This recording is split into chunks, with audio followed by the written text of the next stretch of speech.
स्कंद पुराण। द्विज श्रेष्ठ।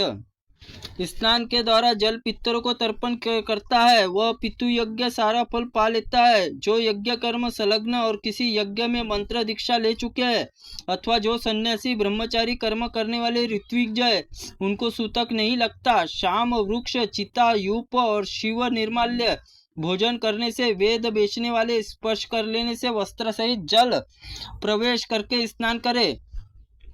अग्निशाला, गौशाला, देवता, ब्राह्मण समीप, स्वाध्याय, भोजन, जलपान समय, खड़ाऊ और जूते उतार देने चाहिए। धर्मशास्त्री रूप पे रथ पे चढ़े हुए वेद रूपी खड़क धारण करने वाले ब्राह्मण खिलवाड़ में जो कुछ कह दे वह सब परम धर्म माना गया है। नील में रंगा हुआ वस्त्र दूर से ही त्याग देना चाहिए। नील के पालन, विक्रय और उसकी वृत्ति जीविका चलाने मात्र से ब्राह्मण अपवित्र हो जाता है। 3 कच्छ व्रत करने से उसकी शुद्धि होती है। जो नील का रंगा हुआ वस्त्र पहनता है उसे स्नान, दाप, तप, होम, स्वाध्याय, पितु तर्पण, पंच महायज्ञ यह सभी व्यर्थ हो जाते हैं।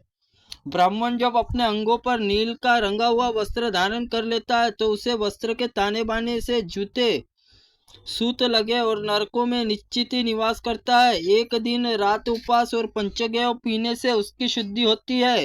नीले रंग के वस्त्र धारण करने से जो रसोई बनाई जाती है उसमें अन्न जो खाता है वो विष्ठा भोजन करता है।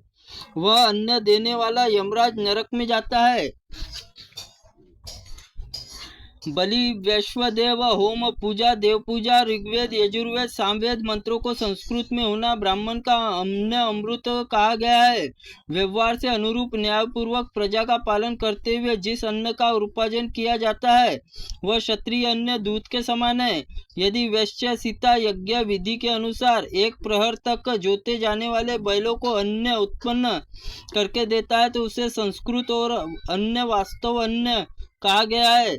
श्रेष्ठ मनुष्य छोटी छोटी बात के लिए शपथ न करे। व्यर्थ शपथ करने वाले मनुष्य इहलोक परलोक में भी नष्ट होता है। विद्वान पुरुष यमराज को भी यमराज नहीं कहते, उसका मन भी यमराज ही कहलाता है। जिसके अपने मन में वश में कर लिया उसका यमराज क्या कर लेगा। क्षमा वाले पुरुषों के लिए एक ही दोष है, संसार में लोग उसे क्षमाशील मनुष्य असमर्थ दुर्लभ मानते हैं। जो सदा एकांत में रहने वाला, देवता आराधना में तत्पर, संपूर्ण इंद्रियों के प्रीति से दूर रहने वाला, स्वाध्याय योग मन को लगाने वाला है, जो कभी किसी की जीव हिंसा नहीं करता, ऐसे पुरुष को निश्चय ही मोक्ष प्राप्ति होती है। परंतु काशी इन गुणों के बिना सहज ही मुक्ति हो जाती है। वहाँ भगवान विश्वनाथ की सेवा योग्य है। काशीवास में ही तपस्या है।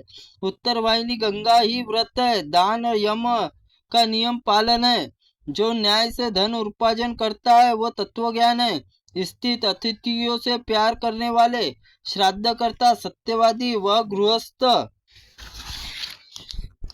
होकर भी इस जगत में मुक्त हो जाता है। गृहस्थ पुरुष दीनों, अंधों, दरिद्रों, याचकों और विशेष रूप से अन्नदाता गृह कर्मों का अनुष्ठान करता है, वह कल्याण का भागी होता है।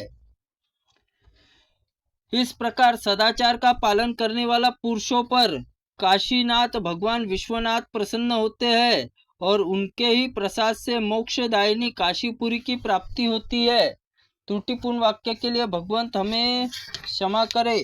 ओम नमः शिवाय नमः। ओम स्कंद पुराणाय नमः। ओम ब्रह्माय नमः। ओम भगवते वासुदेवाय नमः।